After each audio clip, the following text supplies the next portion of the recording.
लालच बारी बिला है। एक हरे भरे जंगल में बहुत से जानवर रहते थे।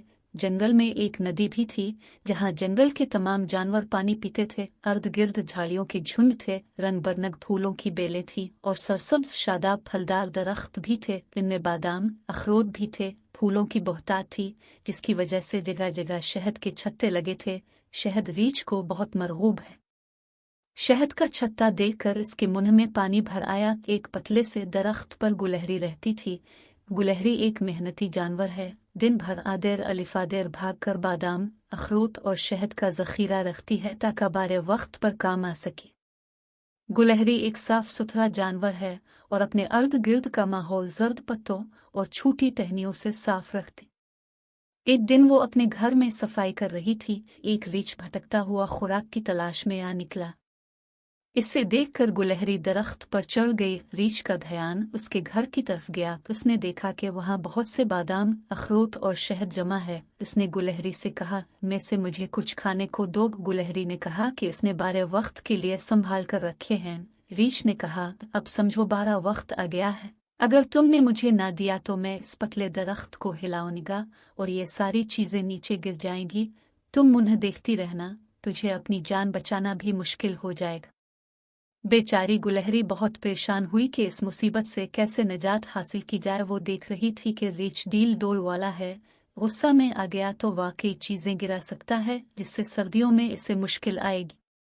वो सोच में पड़ गई। आखिर इसे एक तरकीब जहन में आई। वो मुस्कुराई और कहा, मुझे ये अशिया देने में हर्ज नहीं, मगर ये बहुत ही थोड़ी सी हैं। इससे तुम्हारा पेट नहीं भरेगा और मेरे पास भी कुछ नहीं रहेगा। मुझे एक जगह का इल्म है, वहाँ बहुत सा शहद बादाम अखरोट हैं। ये सुनकर रीछ के मुंह में पानी आ गया। उसने जल्दी से कहा, जल्दी करो, मुझे वो जगह दिखाओ। गुलहरी ने कहा, मैं तुम्हारे ऊपर बैठती हूँ, वहां तक चलते हैं। रीछ खुशी खुशी मान गया। गुलहरी इसके सर पर बैठ गई और कहा, सीधा चलूं, बाएं से दाएं चलूं, अलिफादेर से बाएं, सीधे, उधर से दाएं, जरा तेज बाएं, दाएं। रीछ ज्यादा शहद के लालच में भागता रहा। गुलहरी ने कहा, अब रुक जाओ। रीछ की सांस फूल गई थी। गुलहरी ने इससे उतरते हुए कहा, सीधा गार में घुस जाओ, वहाँ शहद का बड़ा जखीरा मौजूद है, पेट भरकर खाना। रीछ जल्दी से गार में घुस गया। वो गार शेरों का मस्कन था। जब इन्होंने रीछ को बिला इजाजत गार में घुसते हुए देखा तो वो इस पर झपट पड़े। भूखे रीछ ने बड़ा मुकाबला किया, मगर शेरों के सामने न ठहर सका और जान की बाजी हार गया। गुलहरी ने कुछ देर इंतजार किया। जब शेरों की आवाजें मध्यम हो गईं तो वो समझ गई कि लालची रीछ अपने अंजाम को पहुंच गया। वो जंगली फूलों फलों को खाती अपने घर की तरफ रवाना हो गई। देखा बच्चों, लालच बारी बिला है। रीछ लालच न करता, गुलहरी से कुछ हासिल कर लेता।